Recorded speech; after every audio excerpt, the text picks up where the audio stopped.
I had been a manager for 3 years by the time I bought my first triplex. It gave me this confidence of I can do it and I have the network of people who can help me. But it was just for me. It was literally like, hey, how can I eliminate my housing expenses and then also be an owner? Have that safety net of like, this is my house, nobody can take it away. And that was it. And then all of a sudden it took on this whole thing of like, oh wow, being a real estate investor is super cool. And don't get me wrong, the first 2 years, 3 years probably, I did it horribly wrong.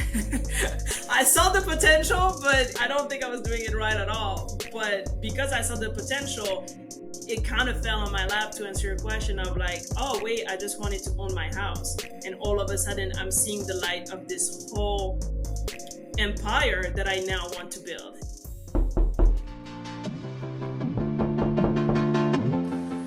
Who's this? Oh, you're an entrepreneur? Oh, you're a real estate investor.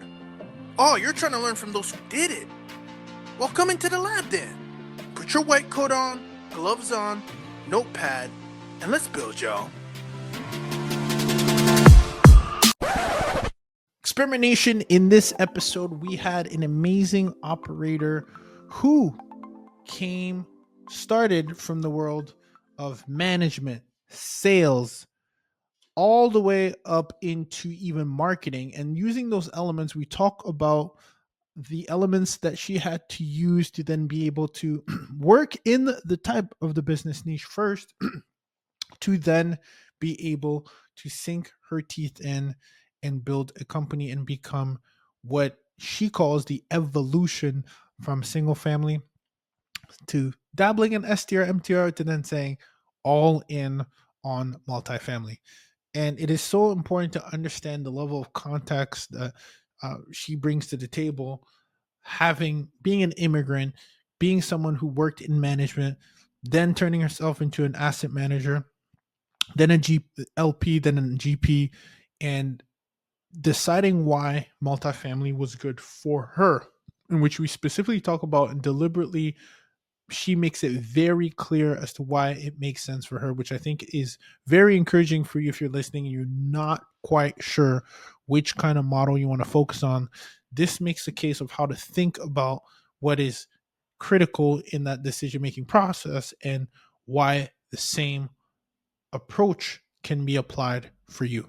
And if that's you, you're going to want to make sure you tune into this very next guest who we had a pleasure of hosting.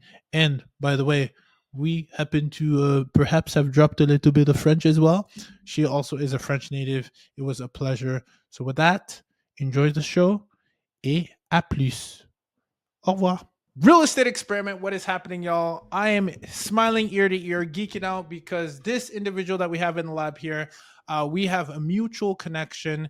And, I always say in this space of real estate, it's funny. I usually say that we're like 3 degrees of separation, and especially when you niche down and we have, do temporary housing, short-term rentals, etc. But when we started off this show, it was specifically that the foundations of real estate at large at scale with commercial real estate. And it always brings us all together. Anytime I have someone on the show, we have a connection. But this connection, we go way, way back. We go back to the motherland, deep into the roots. And so I just found this out right before hitting the record button. So we are at an all-time high, and we don't want to let the serendipity go to waste. So without further ado, let's welcome Linda Holtz to the show. Linda, how are you doing today? Well, I was doing fantastic, and now I'm doing even better because, as you said, the way this all started right before we hit record was absolutely amazing. And I think it's always a little better too when it's unexpected. So yes, I'm doing great. So let's unpack this riddle, because first, when I saw this, because my team does a really good job of vetting who's on the show first I want to give you your flowers because you're a practitioner and that's why you are here. You don't talk the walk, you walk the walk. You're doing this thing that we're going to unpack. But before then, what jumped out of my eye when my team does the screening and vetting, and we obviously make sure that we're bringing in amazing experts like yourself, something jumped into my eye where you spent some time in France and you were there, and I was like, well, I'm French, so that's kind of cool.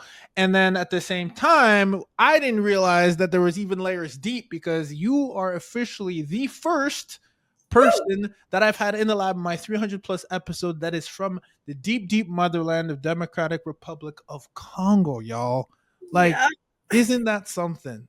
Isn't that something? So, without further ado, Linda, welcome. And like, what is the story? Because I just said offline, when people ask me where I'm from, I'm a little bit like, oh man, like, where do I even go? Where do I start? So I'm curious with you. I'm sure you might be experiencing something similar. If I ask you, A, what do you do for a living? Start with that. And then two, when I say where you're from, let's unpack that because that's how we actually level set with this show. So talk to me. What do you do Yes. for a living? And where are you from? Oh boy. Well, what do I do for a living is pretty easy. I'm a real estate investor. Yeah. At this point, I do this pretty much like full time. And my niche right now is multifamily. So I'm touching on a couple of different asset types, but really apartment complexes are my bread and butter. That's what I'm focused on at the moment. But I have done a lot of real estate before, mostly residential before, so like short term, mid term, long term rentals. Mm. But I never really did fix and flip or anything like that. I was just always, yeah, like an investor, like a landlord, I guess, until I elevated to commercial real estate. And where I'm from, boy. So I was born and raised in a small town in France, very close to the border with Switzerland, actually. Where So is that, by the way? We didn't even talk about that. yeah, so I grew up. I always tell people if you know where they used to make Dijon mustard, Mhm. I grew up an hour away from there. It's called Besançon, small 100,000 Oh, people town. interesting. I Yeah. was I was born at Montelajolie, by the way. Yes. Okay. Yeah. 78, Oui. right? Yeah. Yes. Wow. Crazy, crazy. Getting goosebumps. That's really cool. So not too far, and so that means you're also first generation. Yeah. So eventually, me and my mom moved to Paris, and when I was in Paris going to school, my school sent me to the U.S. So that's how I ended up living in Brooklyn at the time. Brooklyn. Interesting. I spent some time in New York as well. Didn't know that. We're unpacking here, y'all, in real time. School brought you over to the US, you're saying. And then Mhm. what was that foundation? And I'm assuming just like me, did you have to study ESL, English as a second language? Like I know Yeah. the struggle, so let's talk about that because there's a lot of adaptation that is required in our field today. What was that like? That transition of coming over from a new country. Give us some context. How old were you then? When did you come? What was that transition like? Yeah, so it's funny. I've never talked about that on a podcast before. But a lot of my family, especially on my mom's side, lives in London, in the UK. Hmm. So growing up, I started learning English when I was 11, right? When I first went to what in French we call collège, which is like middle school. Yep. Um, so I my hometown is very close to Germany. So before middle school, I never had an English teacher in my school. It was always German teacher or nothing. So Wow. I actually used to learn German as a kid, like up until I was 11, and then because a lot of my family was already in the UK, when I got to start with English, I was so excited. I was so happy. So a lot of people sometimes tells me, "Oh, I cannot hear your accent," and I think it's because I've always loved English. So Yeah. from a very young age, I was always like, yeah, I'm going to practice this. And I just love speaking English for no reason. I'm that weird kid who loves the English class. And eventually, I got to like high school and college, like American college. And at that point, it was the era of streaming for the first time. So I would watch Mm. all those shows. And I think that's how I really got to really develop that non-accent thing. And then I got to the US and I lived in 6 different states my first 2 years here. So that also didn't help. Really? But What triggered all the move to all these different states? yeah, so when I first got to New York, it was for school, but it was only supposed to be for the summer. And the following year, so that's when I was doing my master's degree. So I had done the first year in Paris, and then during the summer, I was in New York. And then during the second year, I was supposed to do an internship. So I decided to do that in New York. I found a job to be able to stay.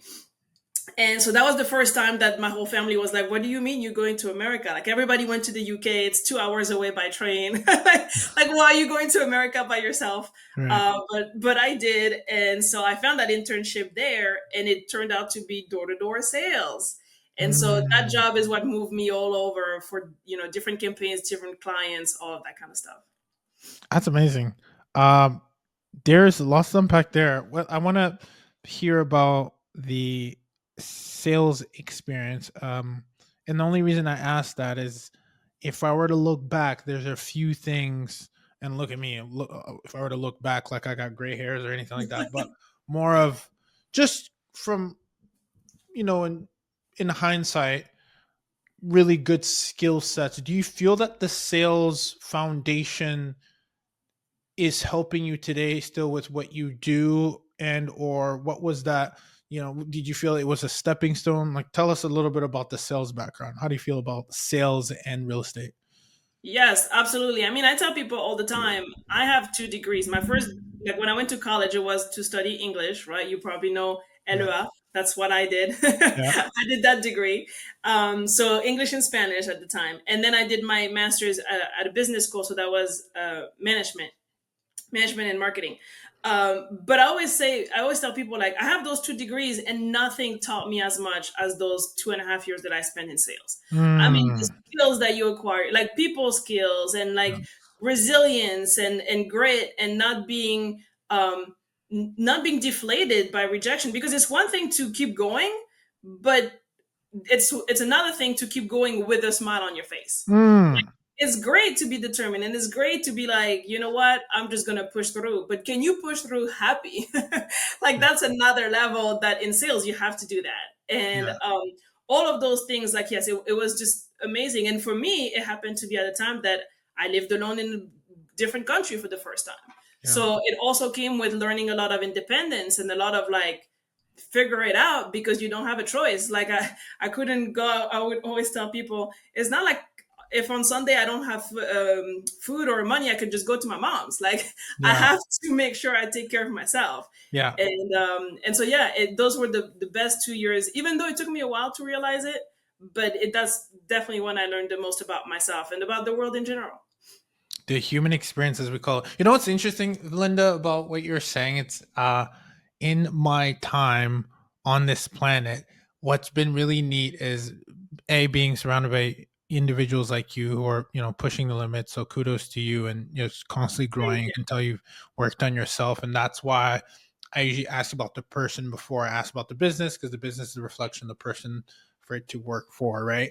um Hmm. so what's so interesting about what you said is, when I think of the ingredients that I've captured over time, having a lot of amazing operators come on the show and business owners and entrepreneurs, I see there's about three different things that typically overlap, or at least an avatar. One, it's either uh, they spent time in the military, which so many CEOs or just operators are just wired that way, where they Hmm. came from a very disciplined background, which is a word that you used.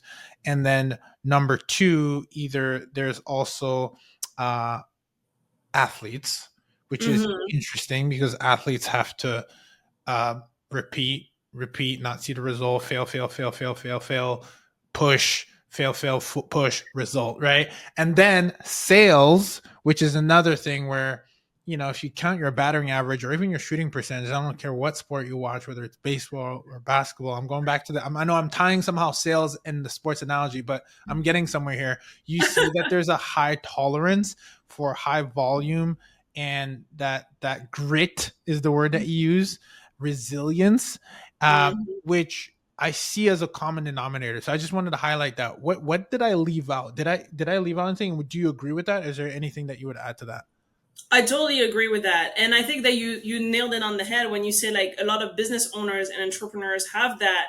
And I think it's like, especially in real estate. I mean, for me, I played the loan game for a long time when I first got started Mm-hmm. in investing. I mean, because I actually first got started in real estate as a property manager. So that's Mm-hmm. a whole other different part too. But once I started investing, I was always like doing like a solo thing, right?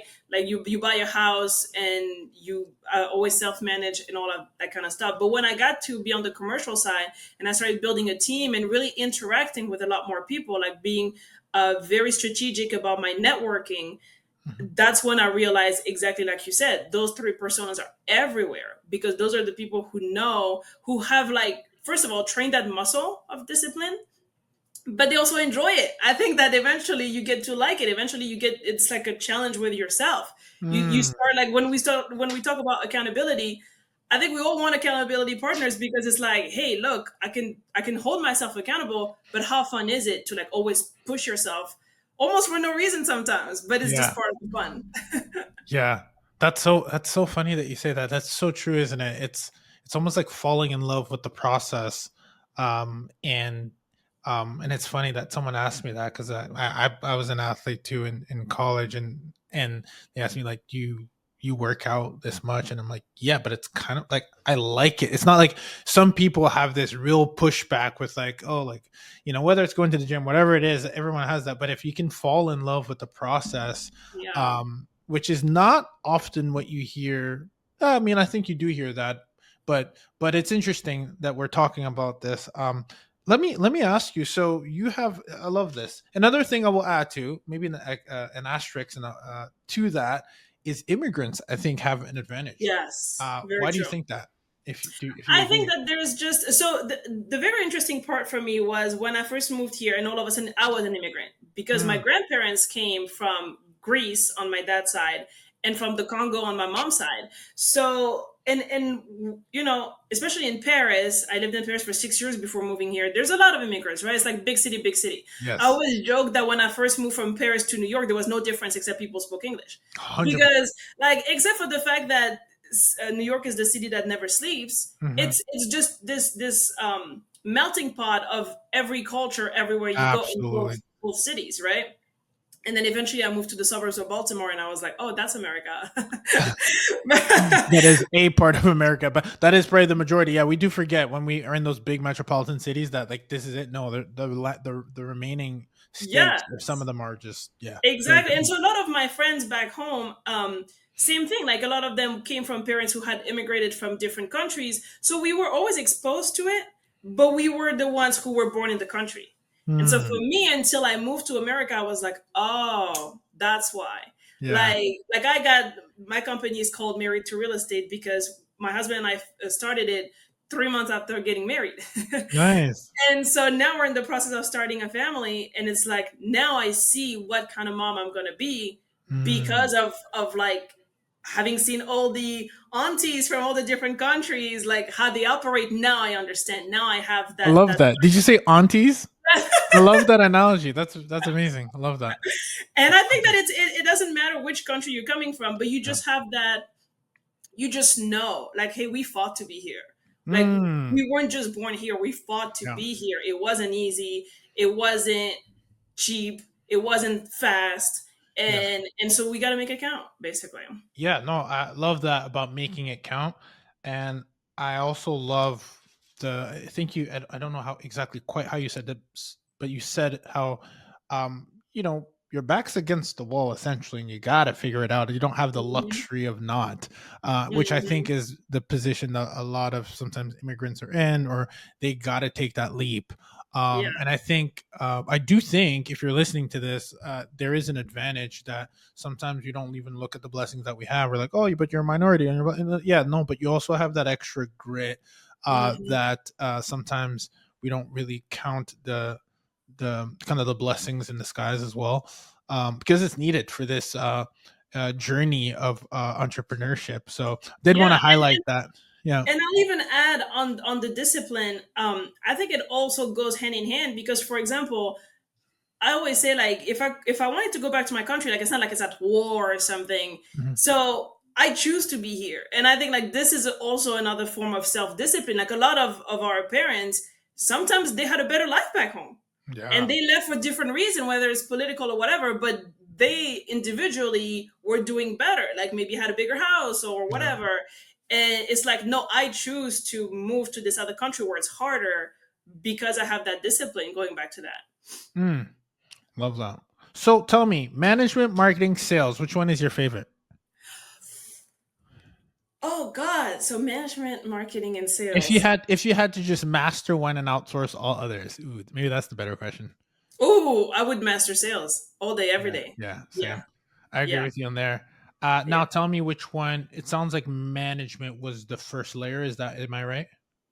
Yeah. So eventually, for my sales job, I entered a management company through like the customer service department. Hmm. So that was the first time that I was told like this is a condo and this is how you take care of a property. And I was Yeah. like, oh my gosh, this is like amazing. I've never been exposed to that. So you got in. You first worked at a company in management. Yeah. Can I and just? and then I like climbed up like from being in customer service, like that was my entry from sales, right? It was like, well, you're good with people, why don't you do that in an office with AC and heat instead of on the street? And I was like, sure, that sounds amazing. And I became eventually an assistant, and then they gave me my own portfolio, and that's when I first got into property management, like as a manager, like as somebody in charge of other All right. people's properties. I want to pause you there for a second, Linda, because this is so good. You're just so easy to interview. You're like throwing me a lob for the slam dunk here. So this is so interesting because I love this topic. And as a matter of fact, I had Tony Watley from Side Hustle Millionaire, amazing entrepreneur.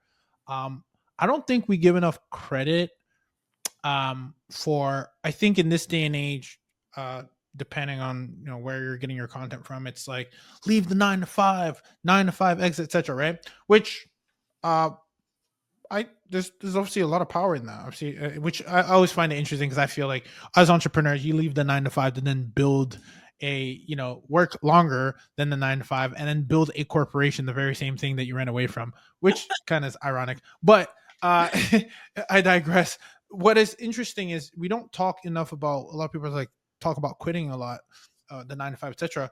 But I think we fail sometimes to do what you did, and I don't know if it was intentional or not. When I'm happy to hear that, but sometimes it's getting introduced to a concept or to a sector or to a vertical or to a practice as you're getting paid for it. You're Mhm. learning from it. You see how they build systems. You see how their entire life cycle of et cetera, et cetera. And then when you're ready, you're like, I think I can do this on my own. We don't talk about that enough. Like if you want to do the thing, go work for the thing, established, get experience, and then built it into your own. Do you see it differently? And was in your case, was that kind of did it kind of fall into your lap, or was that always the plan? Because again, it too could be true. I'm just curious, what was your reality? Yeah, so, well, I want to start by saying that my current reality, I never expected. I never envisioned all that. I never envisioned becoming a business owner. I think that's one thing that people don't talk about enough is, hey, you can start real estate as a side hustle, or you can take it to the next level. And for me, I never really saw the difference until Mm, all of a sudden I took it to the next level for a specific reason. And now it was like you were just talking about, like, now you have to do the marketing. Now you have to do the sales. Now you have to like know all the legal stuff. And it was like, oh, wait a second. I didn't know, I hadn't signed up for all this, but it's part of the gig, right? yeah. And so for me, the way it happened was, my parents never owned their own place. My grandparents did, but my parents were always renters. So I always had this thing in the back of my mind that like success means having your own house. Mm, Success means having a house with a yard, white picket fence, two and a half dogs, all that kind of stuff. And so when I decided that I was ready for this, yes, it was related to the property management. The fact that I had been a manager for 3 years by the time mhm, I bought my first triplex. Um, it gave me this confidence of I can do it, and I have the network of people who can help me. But it was just for me. It was literally like, hey, how can I eliminate my like housing expenses and then also be an owner? yeah. Have that safety net of like, this is my house, nobody can take it away. And that was it. And then all of a sudden it took on this whole thing of like, oh wow, being a real estate investor is super cool. And don't get me wrong, the first 2 years, 3 years probably, I did it horribly wrong. I saw the potential, but it was not, I don't think I was doing it right at all. But because I saw the potential, it kind of fell on my lap to answer your question of like, oh, wait, I just wanted to own my house. And all of a sudden, I'm seeing the light of this whole empire that I now want to build. And in a very funny, roundabout way, sales prepared me for that 10 years ago when I had no clue that this is where it would take me. Yeah.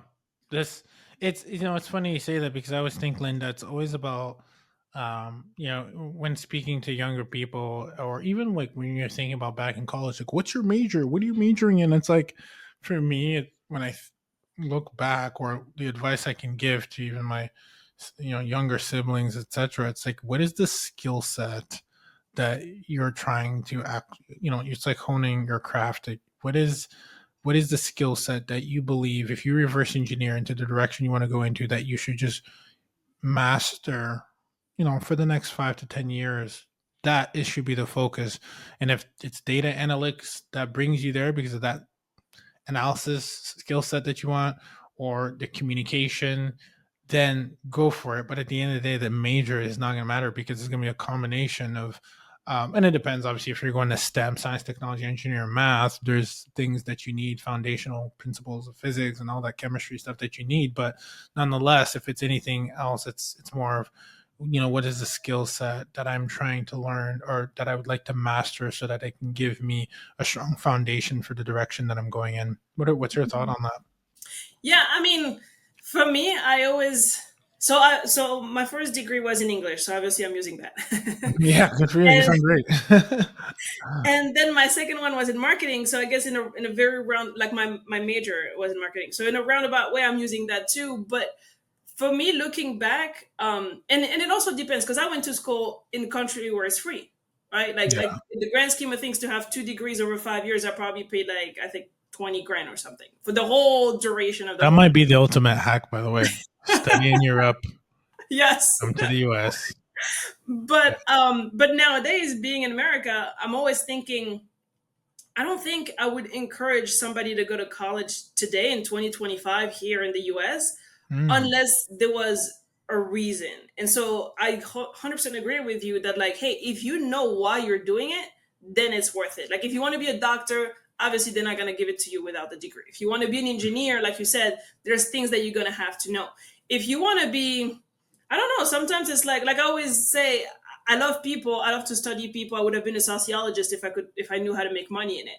So, like, if mm, that's something where you're like, I'm gonna figure out how to make money on it and live off of that, well, then go study, anthropology and all this kind of stuff from, like, back in the days, so that you can understand how we got here as a society. Um, but if you just go to college to go to college, oh my gosh, in mm. 2025 here, God Uh, bless your heart, God bless your parents' wallet, God bless yeah.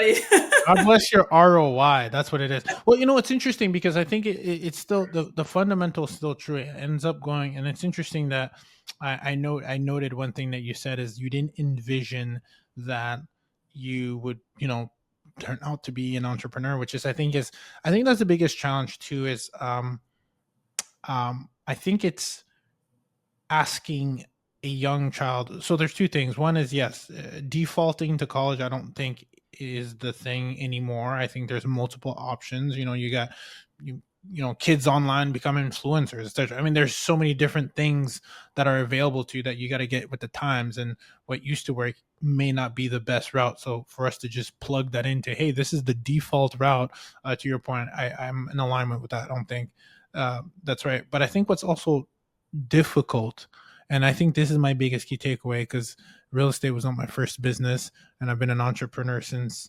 I was in college.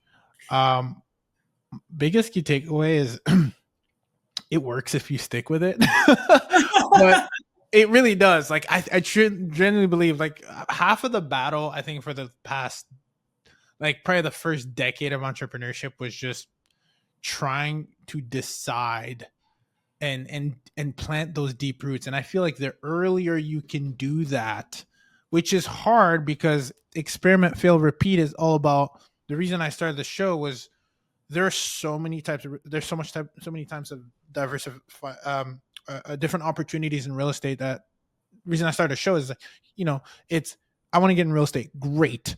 What type of real estate? And you Yeah. mentioned it before we talked. There's fixing, there's flipping, there's a multifamily, there's single family, there's storage house, there's sub two pace mortgage. Like, all this stuff works. But if you try to do all of them at the same time, you're gonna get into a pickle, and you're not gonna see as many gains. But I think the challenge is helping, and I don't have children yet, but helping children decide, Hmm. or get exposed to a lot as much as possible, to then be able to say, hey, I really want to lean into that. Because if you do the what, if you make the decision on the what, the how will get figured out, right? Like, and Yeah. so I think that's the tough part, and that's why it's like there's this whole default. Well, I'm going to college because I'm still trying to figure it out, but unfortunately, that comes with a cost. Thoughts? Mm-hmm. Absolutely. A big one. Yeah. Experiment Nation, you've heard me talk about how multiple investors across the nation are landing these lucrative midterm rental insurance contracts by making these small tweaks on the branding and marketing side, especially if you're an existing short-term rental operator. There is a quick and easy shift that you can make with the ride guide in place. And because we've launched a 2-day boot camp that not everyone could attend in real time, I've put together a recording where you can get all the materials and all the guides to focus on rebranding either your short-term rental business or your current midterm rental business, so that you can actually have the insurance companies reach out to you. And then day 2 is if you want to actually play offense, how you can reach out to them by listing on the right platforms, etc.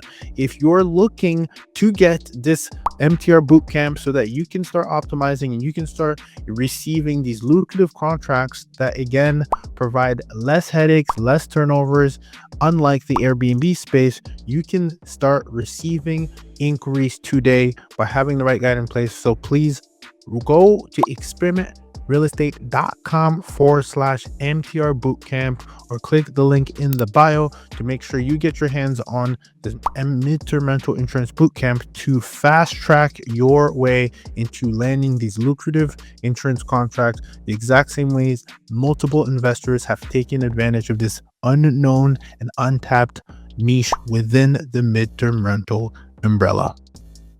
And I think that you also have to give yourself grace, like you said. Like, it's very hard to figure out what you really want to do forever. I was reading the psychology of money recently, and when I say recently, it was probably like 6 months ago, but it feels recent. That's a great book, by the way. I have it here somewhere.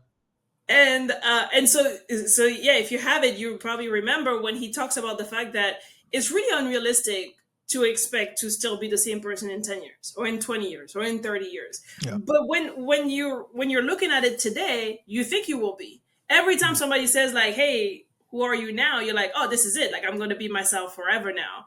And it's like, okay, but what about 10 years, 10 years from now? Like me 10 years ago, I was literally entering property management. So I had no clue how to take care of a property. I did not know any of the laws on how to acquire like properties, like ownership, anything like that. I didn't know any real estate strategy. And today it's like my full-time job, my full-time gig of like investing and looking into all those things that you mentioned, all those strategies. Yeah. But then also understanding like you cannot do all of them. I'm still on the path of like, I don't know. Maybe in 10 years, I'll do something completely different. Like right now, I'm reading Cody Sanchez's book about buying businesses, because that's one thing that I've been wanting to do for. Are we like the same zodiac sign or something? This is getting a little creepy. When is your birthday? May 31st. Oh, it's coming up. Yeah, it's coming up. Yeah. No, we're not the same. We're not the same zodiac sign because I'm November. No, it's funny that you say that because one of my books that I have somewhere here, I'm looking at my library. It's called Buy to Sell, or sorry, Built to Sell, which was and I got inspired because my roommates had an exit early on in college, and I saw what that looked like, and I was like, oh wow, you can actually build something and sell it. Like, and my biggest thing, and it's funny, the reason I'm staying focused and not trying to do it, I was part of a buying business mastermind. Yes, I plead the fifth. But I was like, I stay focused, but I do see it as a very interesting slash something I'd like to have under my umbrella of life experience in business, being able to start a business, sell a business, buy a business. Love that. That just honestly, just for the culture at that point. Yeah, just exactly. because you can, right? Because you only live one life. But anyways, I love that stuff. And Cody Sanchez is amazing. We actually saw her. I saw her speak last year at the Midterm Rental Summit, actually, by Jesse Vasquez. So that was she was great. Awesome. I just saw her 2 weeks ago. Nice. 3, I don't know. Yeah. Recently in March. Oh, that's amazing. Yeah, she's a rock star. That's a whole nother thing.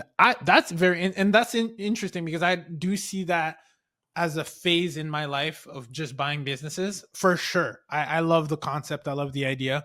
But definitely, one of my mentors says is you can uh, do anything, but not everything at the same time. So that's Hmm. why I'm like, okay, stay tunnel vision for now. But so let me ask you, because I don't know if you realize I try to be as listen attentively, and you said two things. You did say that when you started, you said two keywords that jumped out. You said you're doing multifamily for now, keyword. So which I love, by the way. I love that because I'm a huge believer of like, what is it that you're doing in this season of your life, right? So I Hmm. love that. And then you also said another keyword is you evolved into commercial real estate. Tell us about the evolution. Yeah. Uh and what that looked like for some of our listeners, because so far the receipts that I have show me that you're a management, you were working in management, and then a light bulb went off. You got your own condo, is from what I understood as well. Uh, and so, what happened? How did we just go from here to where you are right now, married to real estate? Talk to us. Yeah, so that first property I bought, so that was in Chicago. At the time, I lived in Chicago, Uh, and if you lived in Chicago, I'm leaving. Like, no, no, no. I'm not gonna. That'd be crazy. We're done. Yeah. but yeah, so I lived there, and at the time, one of my clients, because I manage condos, Mhm. she was a realtor, and she was a woman, also from Europe, from Eastern Europe, and also an investor. And so she used to have a seminar.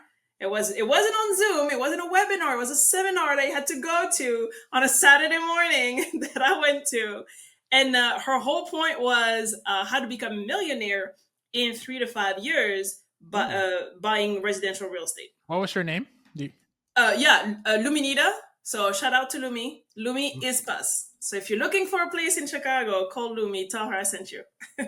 That's amazing. Can I just pause you for a second because I want to Sure. get to that, but you're dropping all, you're making it super great here. How important? Because I heard you say aunties of which I love. By the way, might steal that from you. Looking for the uncles or the aunties. How important do you think it is to find someone who's doing the thing that you want to do? Oh, I think it's everything.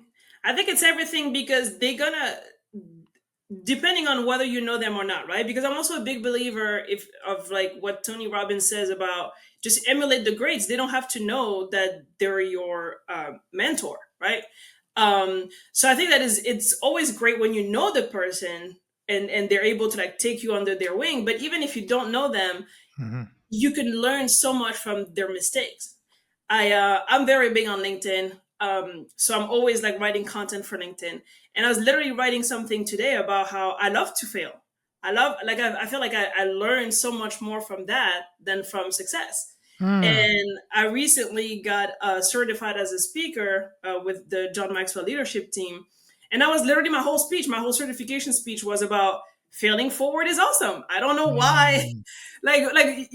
We're both from France, so you know that the French mentality is very different.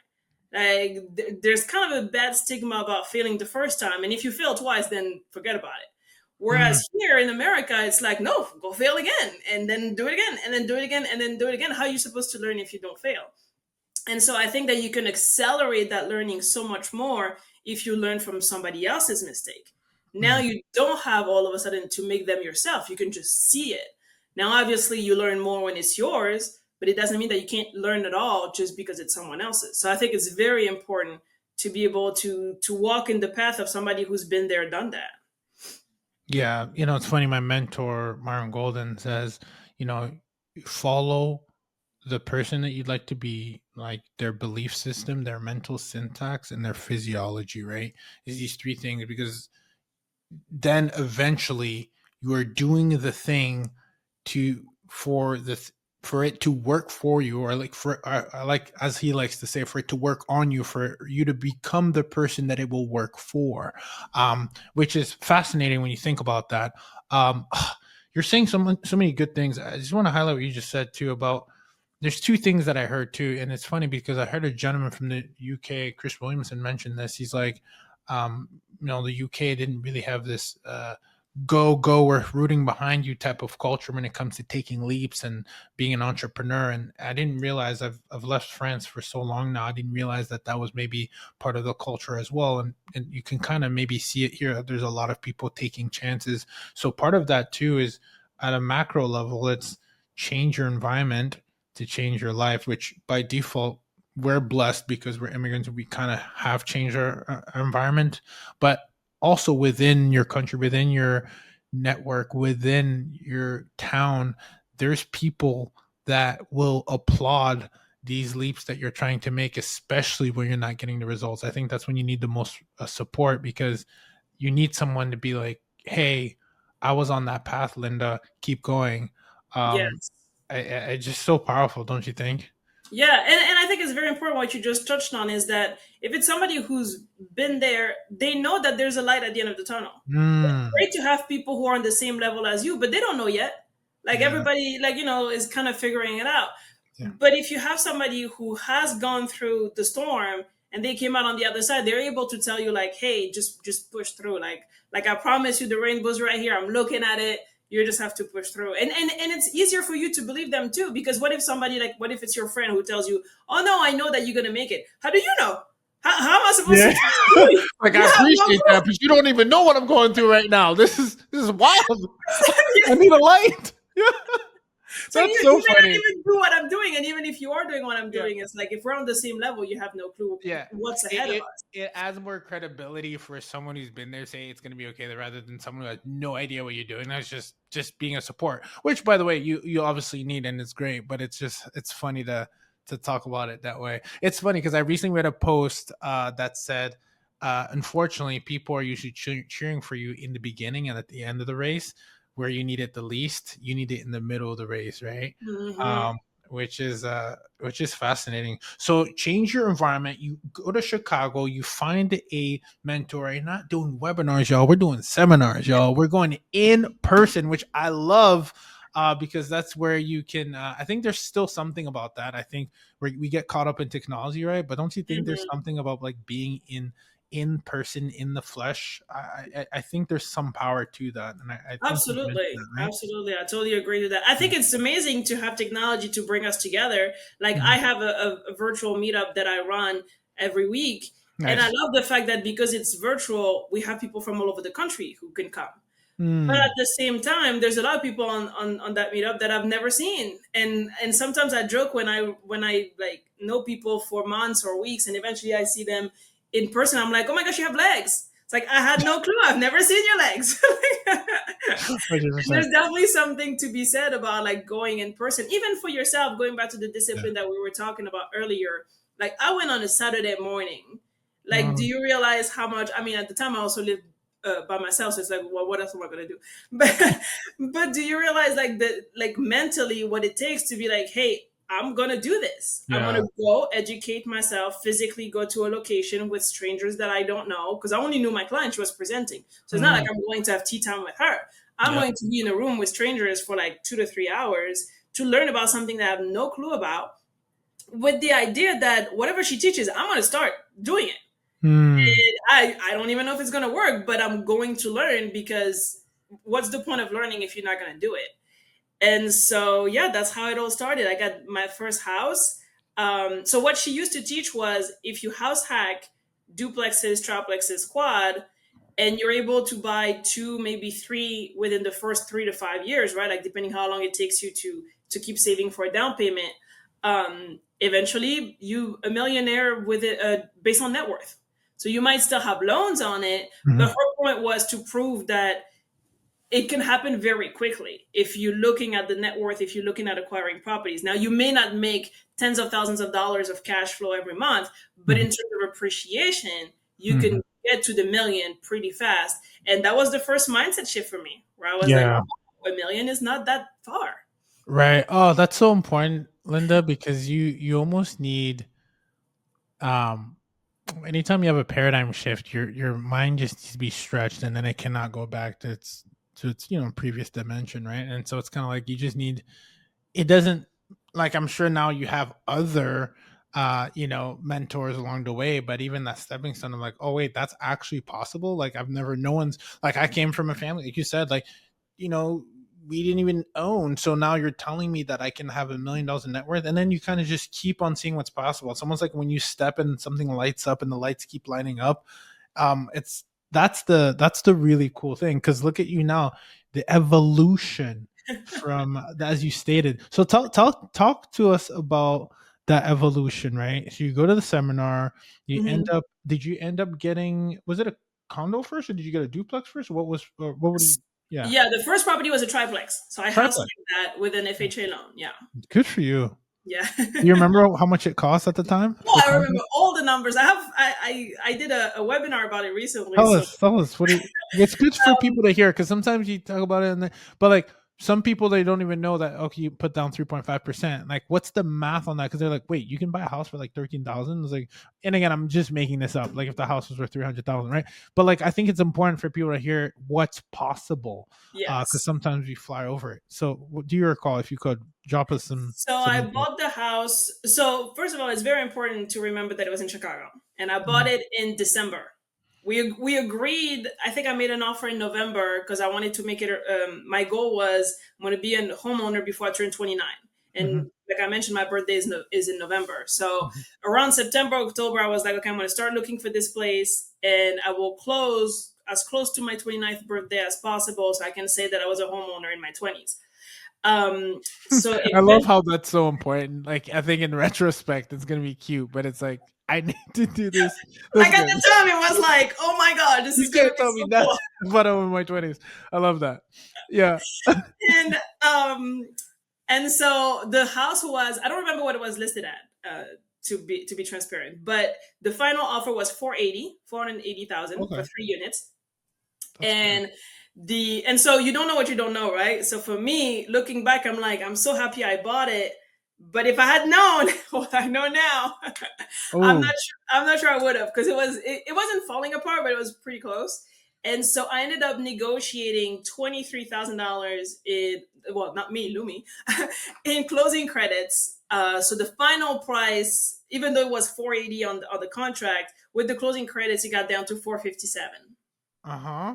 So Yes. far, I'm liking this. I'm trying to see where this is going with the wisdom that you have. So, going back to, the baby Linda's first deal, this is the math is mathin'. I'm looking at around $16,000 down, closing cost contribution of 23,000.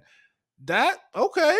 So you don't have to pay for closing costs, or maybe I you did not do. have to bring There you anything to go. the closing table. No. And So so far, what so happened good. was, what happened was, so to go back as briefly as I can, I had another uh, responsibility, or I felt, it's not that I had it, but I felt an extra responsibility because my mom has actually been a nurse for the last 3 decades, and at the time she was going through some tough times at work, and it got to be tough enough that it went all the way to a settlement, and they gave her like a check to walk away, like sign NDAs, and we'll never talk about it again. And Wow. so for me, she was like, okay, I'm going to spend this money. Like, I just know that it doesn't matter how long it's going to take. Like, I just never had that financial literacy to do something with it. So I'm going to give you $30,000 of it. Mhm. And that's how you're going to become a homeowner. And if I Mhm. squander the rest, then at least I give you 30 grand. And I guess it was good for me because 5 years later, it started my whole thing. But the Wow. funny thing is, I ended up like not really using it because I didn't have to bring much to the. I mean, I don't think she gave me like a blank check. I think it was like, hey, I'll give you whatever you need, and then I ended up not needing anything. I Good for think I you. ended up like needing like $1,500 or something like that. Being efficient straight from the jump. Love that. That was your Exactly. first investor, by the way. You passed the test. And I so it's love definitely how it happened for me, where I was like, oh wait, you could buy a whole house for like $1,500. I didn't realize, like at the time, again, you don't know what you don't know. I didn't realize that this was kind of a home run and that people don't normally do that. It was definitely a combination of the house is bad, it's Christmas, it's the winter. The owners were selling because they were retiring. So they really wanted out. Like it was right before the end of the year. So they wanted out before the end of the year because of tax purposes. Like it Taxes. was like a perfect storm for me.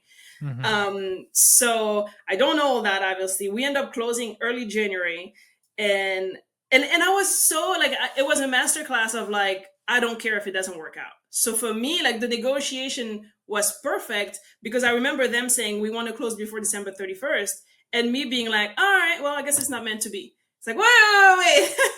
What do you mean? Like it's because it was my first one. I was so scared of it that I was like, if it's not gonna happen, it's not gonna happen. Like it's fine, I'll survive. But it made me such a better negotiator because it was like I'm willing to walk away no matter what. Mm. And so I ended up closing January 7th.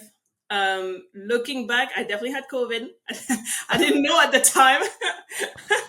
I woke up feeling bad and telling my realtor and my loan guy, hey, how Mhm. long is this closing going to take? Because this was my first time ever, right? Right. And they were saying, like, oh, it's probably going to take like 30 minutes. Even if you're sick, you'll be fine. You know, like back when people would say, what do you mean you're sick? Like, you still got to show up. You still gotta, What do you like, mean? like, do you think that's an excuse to not have a life? Like, I don't care. So I showed up, and I kid you not, because of all the back and forth negotiation, I was at the closing table for 5 hours, Wow. sweating off the like. I don't know if it was COVID, but like I had never been this sick before, and it was the day that I had to be at the closing table for 5 hours. Again, something that I didn't know. It's not normal for me. I was Right. just sucking it up because that's what you do when you want to buy a house. Yeah. And long story short, that investment was terrible and amazing at the same time. So my now husband, we were just dating at the time. We moved in the middle unit. We had renters above and under us. So it was like baptism by the fire of what it feels like to self manage and Oh be wow. there with them. And it's the end of the world outside because at this point it's like full blown 2020 and just figuring out what are we going to do. We're both in our late 20s. We have no clue what we don't know except the property management experience because he Yeah. also worked in property management before. And I Right. think that's what's kind of saved us is that we realize we know that this is a good play. We just don't see it. But because we Mm. know we're going to stick to it. And fast forward, we ended up selling it a year and a half later, completely by accident, by the way. That was not the plan. Um, but again, perfect storm. We decided to move to another state, and it was interest rates 2%. So I called Lumi and I'm like, hey, would you mind managing my house? Because I'm moving out of state. She's like, what do you mean managing your house? You got to sell this. And I ended up selling it for, I think, if we want to go back to numbers, I think it was 600,000. Oh wow. What Yeah. what what was the thought process of not keeping it as a rental? So in the meantime, I had seen how bad it was in terms of maintenance. Mm. And for me, that was like, I don't think I can do that from afar.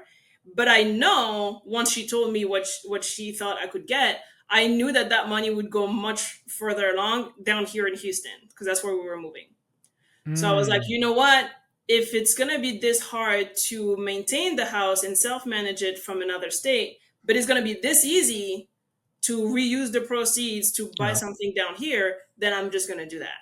Yeah. I think it's such a good reference point to have, or at least have that level of awareness. We talk a lot about ROI, return on investment, but we don't also talk often about the return on equity and the return on energy as well. The two E's that, hey, like, is this actually worth it for me to keep? Because they're like, oh, never sell real estate, or at least that's my mindset, or at least it was until it was like, well, no, it depends actually. If there's a better opportunity cost, or what is the opportunity cost if there's a better opportunity to put that money to work? So it sounds like you went through that exercise and were like, let's it was part of the journey, but let this be a part of the journey to fund the next project, right? Absolutely. Yeah. Absolutely. And then we got down here and realized there isn't that many triplexes and quads and maybe Mm, some duplexes, but it's not the same ROI, right, with yeah. duplexes. And so we ended up getting into the single family home game. And very early on, I realized now I have the bug. Now I know that I love real estate. Now I know that this is Mhm. my long term play. I cannot do one single family at a time. Like it's gonna take me forever Yeah. to live off of this. We have to find a way to scale, and that's how we got into multifamily. So tell me, there it seems to be there's a jump there, but I heard you mentioned MTR. Did you do midterm rentals and possibly short term rentals? Did you explore that? And if you did, what still makes the multifamily the one that gets you out of bed? Yeah. Oh my gosh. Great question. So to answer the first question about did I try that? I did. I don't think I tried it enough to have a real opinion on it, like a real expertise on it. Yeah. But I did try both MTRs and STRs along the way. Now Was that the in Houston? Just out of curiosity, was that in Houston? yes, On correct. unfurnished accommodations, like a Yeah. Oh furnished rental? no. Yeah, both were furnished. Yeah. I found the actually one of the MTRs I got was Airbnb, but at the time I tried like Furnish Finder, Yeah. all those kind of sites, Airbnb, VRBO, all kind of things. I'm also a little bit into the co-living. At the time, I wanted Oh, to start renting interesting. by the room. Yeah, so I was I like, haven't. Yeah, that stuff doesn't get me out of bed, but maybe it's because I don't know too much of it. But that's interesting. I hear it's as a very common thing that people bring up co living.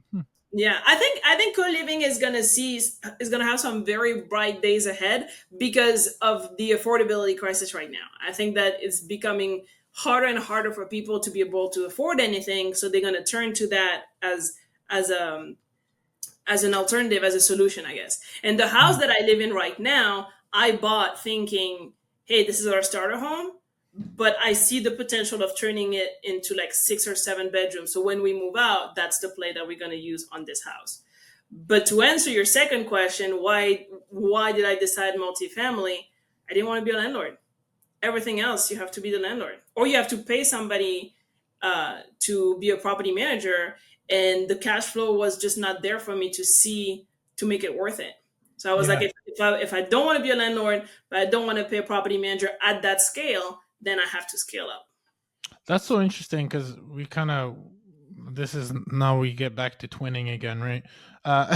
So my wife and I, we got our first short term rental was around 2020 as well. Um, and we got into short term rentals because we got a lot of mentors who were in that space who, were making a killing.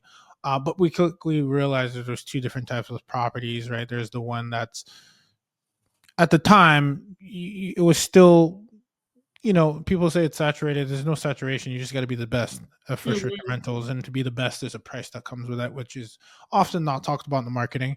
If you have like a six-figure budget for design, Hmm. furniture, etc., then you can literally charge a premium. We know this because we still have some vacation rentals. However, the at the time we were just not ready. We didn't have the capital for it. So while the returns were still high, as in like 3x what LTRs would be, 3 to 5x sometimes, what we discovered, and I'm just sharing this with you on the air here because we're all running away from the same problem, or I should say, trying to find the same solution, is how do we make more with less effort and less management? And that's how we fell into the corporate housing model within niche in insurance.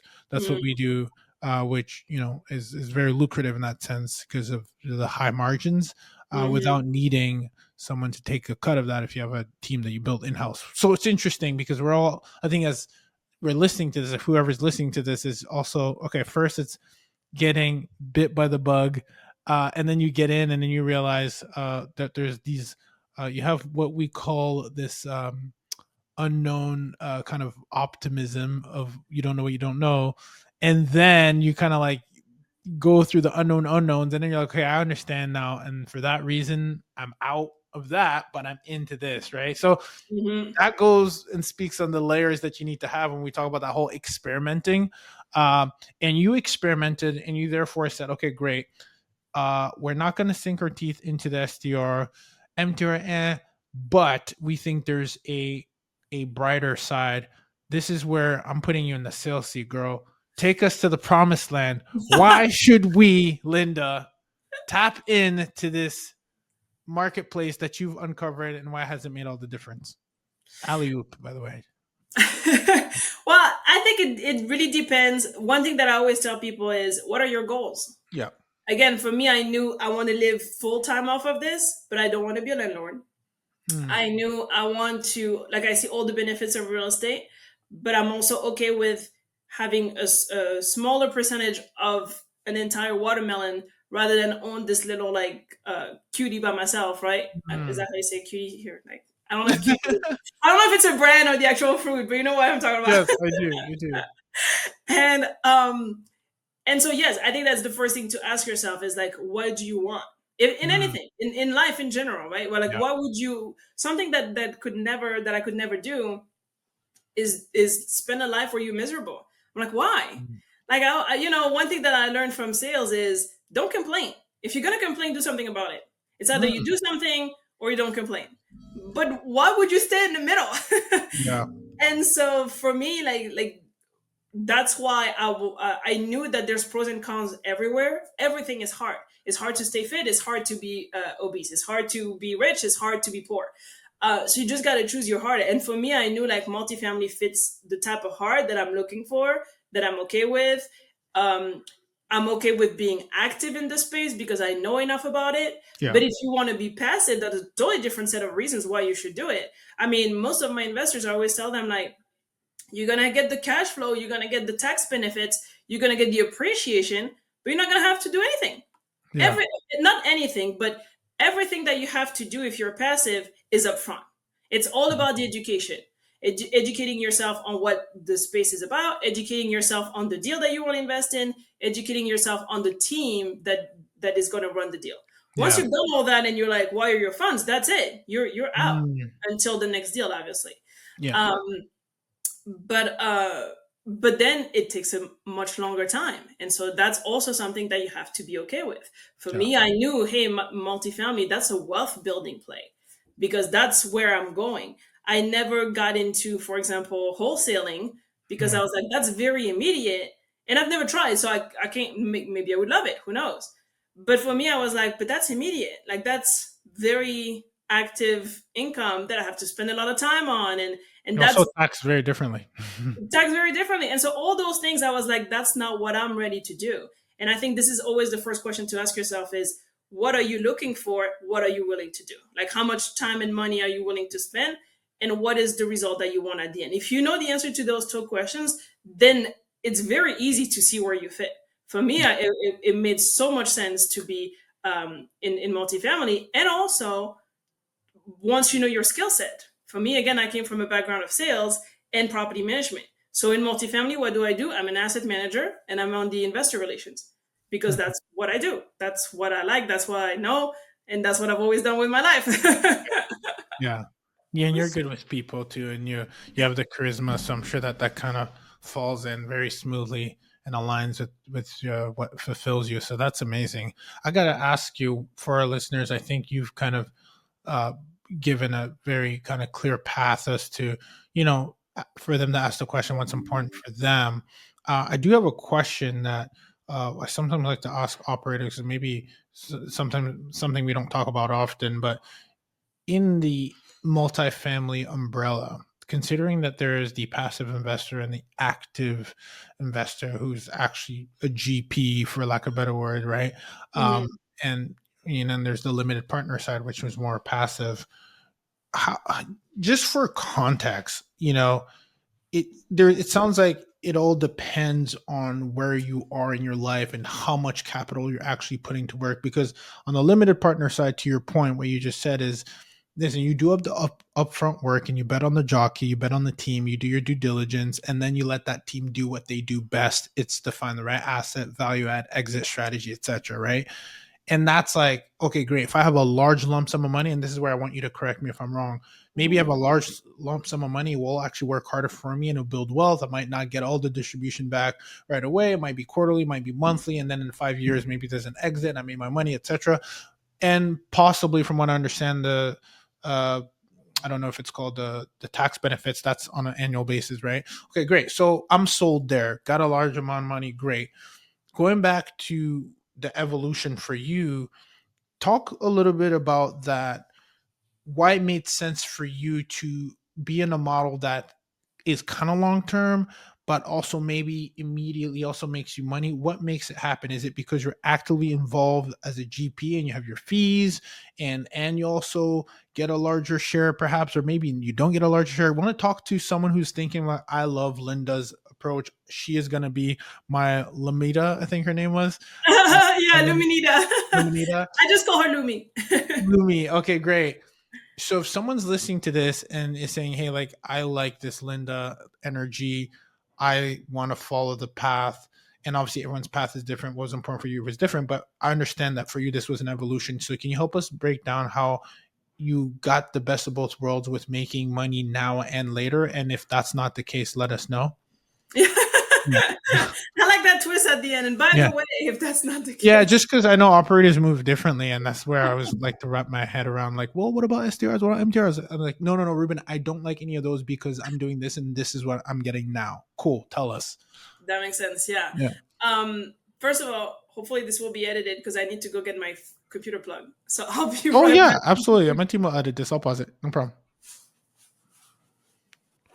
Left. The recording's back on. So let me refresh where we left off. Is yeah. So you left SDR or didn't really dabble too deep into it, MTR, etc. You're like, I'm going straight to commercial.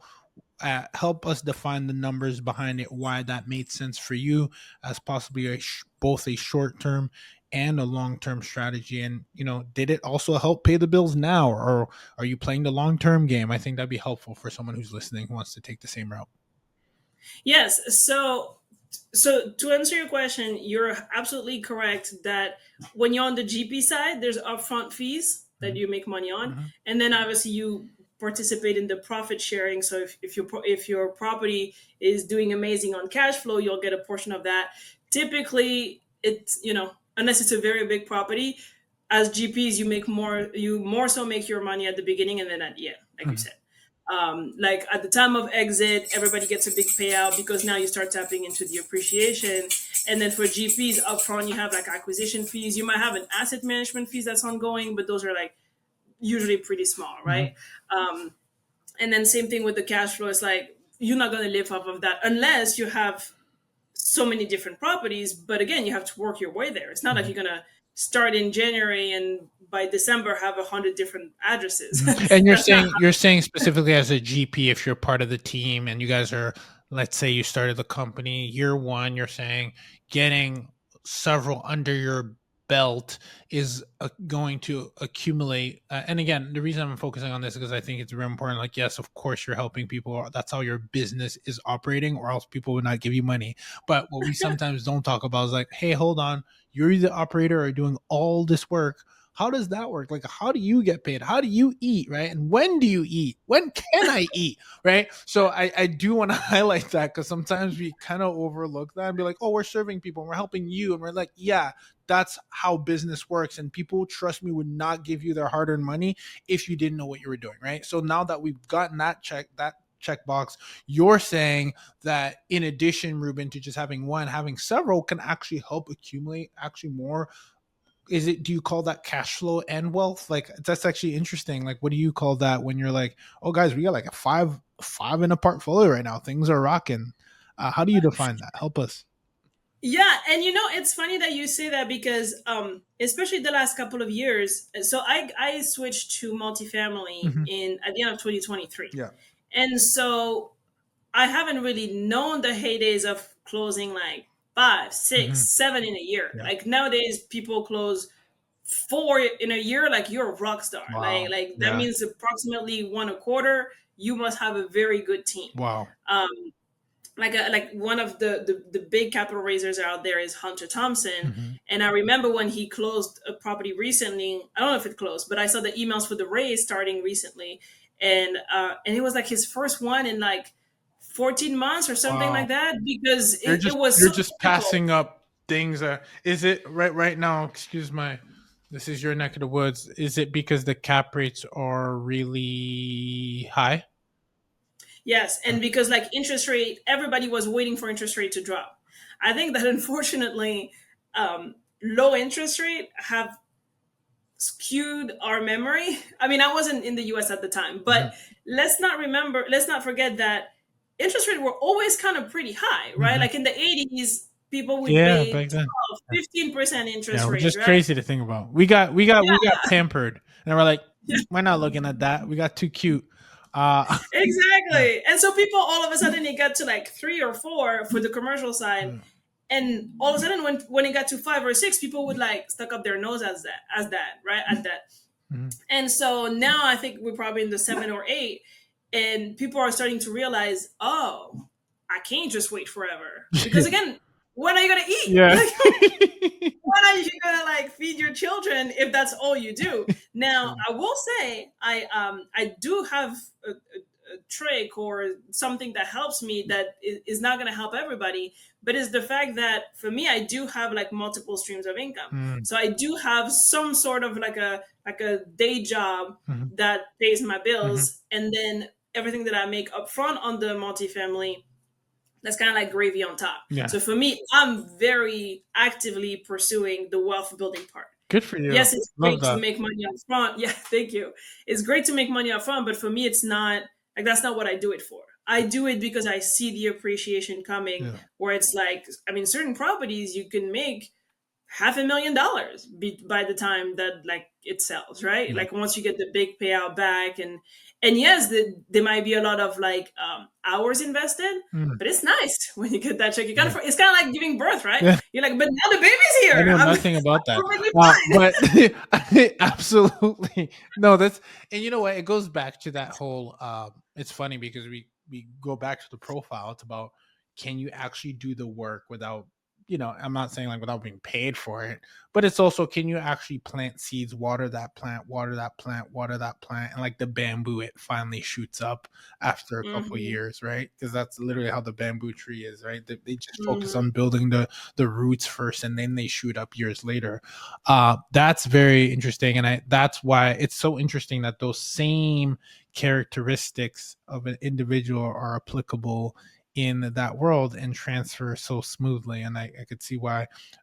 Definitely you're a believer, so definitely wealth building. I think that's an interesting thing, right? Because I think and I think, no, was it Cody Sanchez who said this, or maybe it was no, it was another gentleman in our space that mentioned something. I think it was or Tatch, I think his name is. He had mentioned something about how cash flow is what helps people kind of like, break out of their, 9 to 5 slash freedom number, but it's not the one that's actually going to help them build wealth.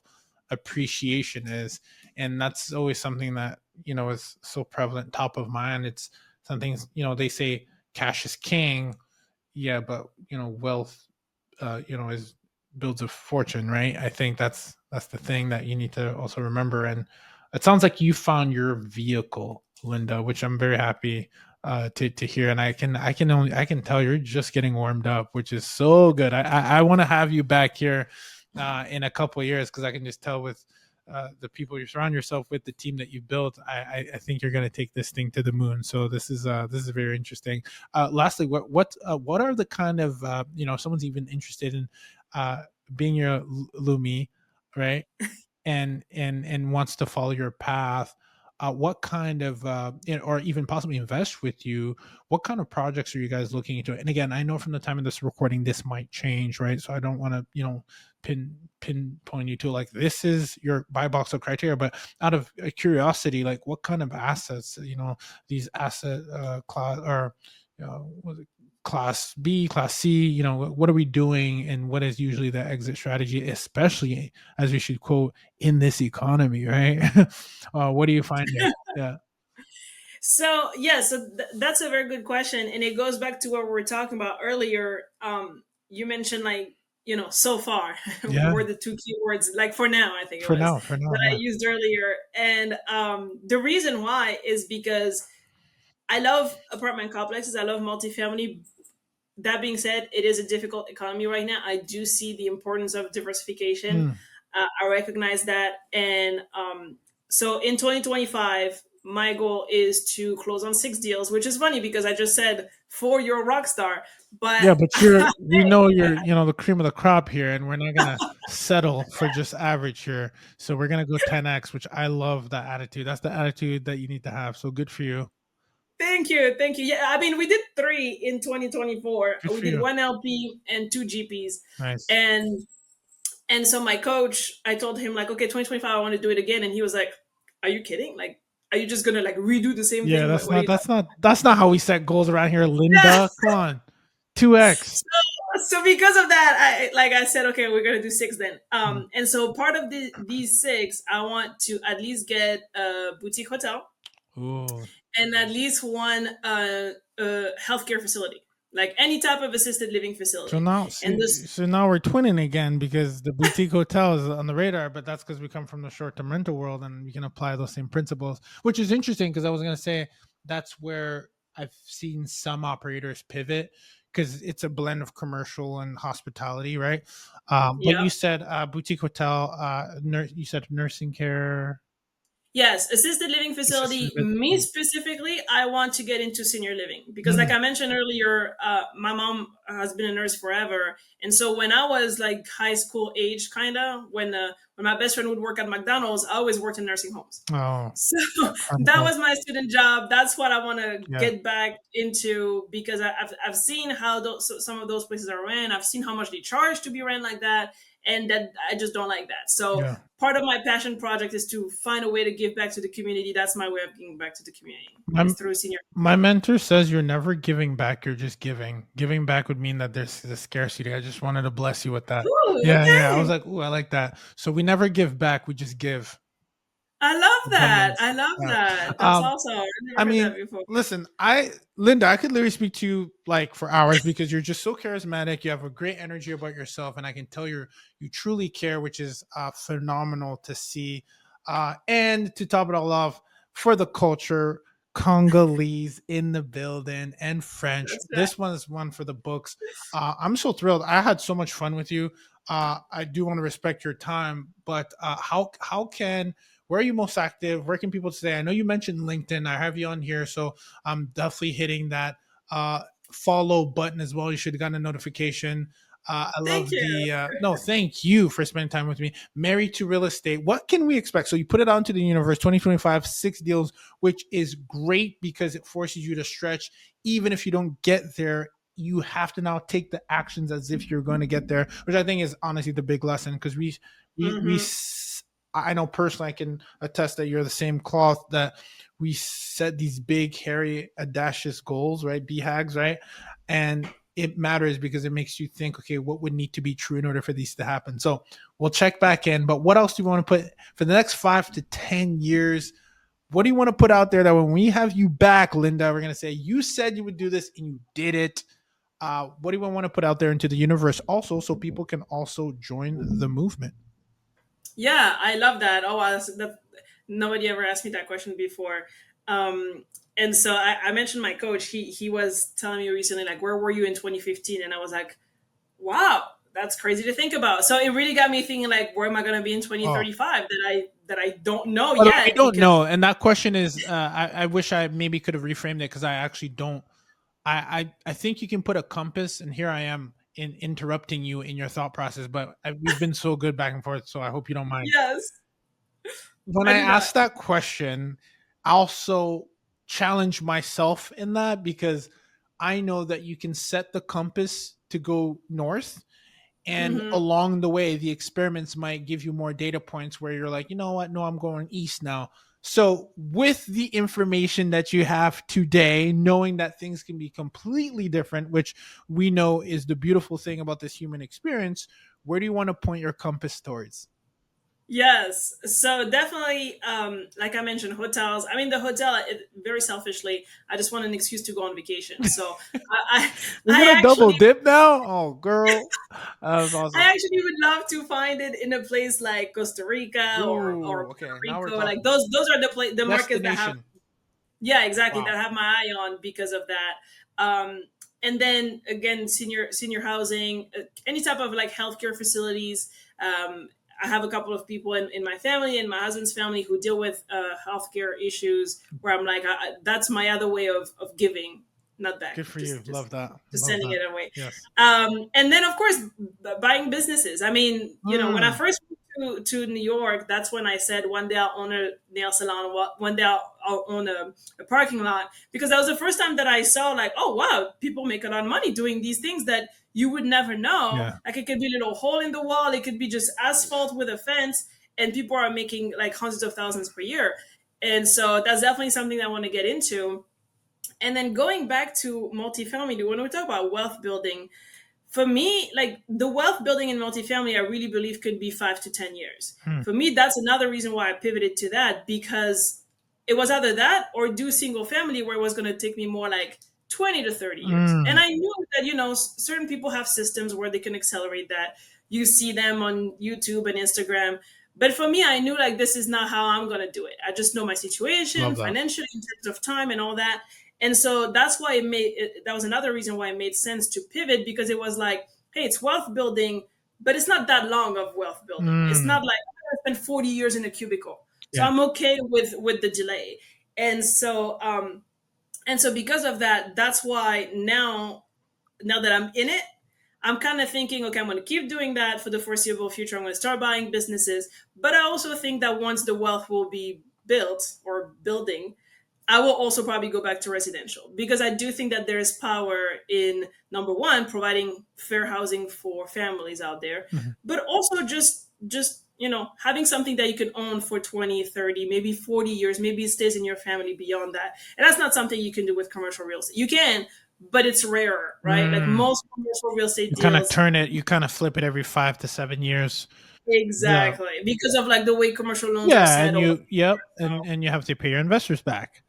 Right. Exactly. So And so for me, like those are the things that I think I'll get back to, is more residential, more business buying, and for the immediate future, really just multifamily. And if anybody out there wants to like learn more about what that looks like, or they just want to be passive, they love what I said about like, wait, I can make money and do nothing. So LinkedIn, I'm super active on it. It's just my name, Linda Holtz. And then Married to Real Estate is our website, and it's married, the number 2, realestate.com. And you can find us on Facebook, you can find us on Instagram. That's where we spend all of our time. So that's what we do. I love it, and it was just a blast to have. We'll definitely make sure that we include all that information in the show notes. I will definitely be tapping in and keeping tabs on all of your success. The best is yet to come. So Yes. Married to Real Estate. Thank you so much, Linda, for coming into the lab. And what is any advice you want to give to any young Linda that's out there? Any parting words that you want to leave to specifically little Linda that's out there listening? Yes. Oh my gosh. So for me, there's 2 things that I've had to do the most work on mindset wise, and it's like fear of failure, right? Like I think a lot of people deal with that. Obviously, my way of dealing with it is I don't care, I keep going. But then also fear of success. And I think that if I had a tip for the next generation, is don't be scared to be amazing. Don't be scared to be great. Don't be scared to shine bright. Kind of like the song, right? Shine bright like a diamond. Like, don't apologize for being awesome. Like, it might fit when you're in high school or maybe early college or middle school to be like everyone else. But at some point, you're going to grow up and you're going to realize, like, why do I need that? Just follow your own path. It doesn't matter if it's weird or quirky. I'm super quirky. Like, people don't understand what I say half of the time, but you just gotta keep pushing, and you just gotta be yourself. Like, that's why on LinkedIn, my tagline is that I amplify authenticity through investment, because that's my thing, is just be yourself, just be genuine. Don't be afraid to be amazing at being yourself, because that's the whole point. And Nike, just do it. That's my tip. Just do it. Love it. We see if we can get a sponsorship with that one. We'll have to reach out to Nike. Listen, Linda, amazing, beautiful words. Thank you so much, Experiment Nation. You know who to follow. Linda Holtz, Married to Real Estate. Just like that, Experiment Nation. We are out.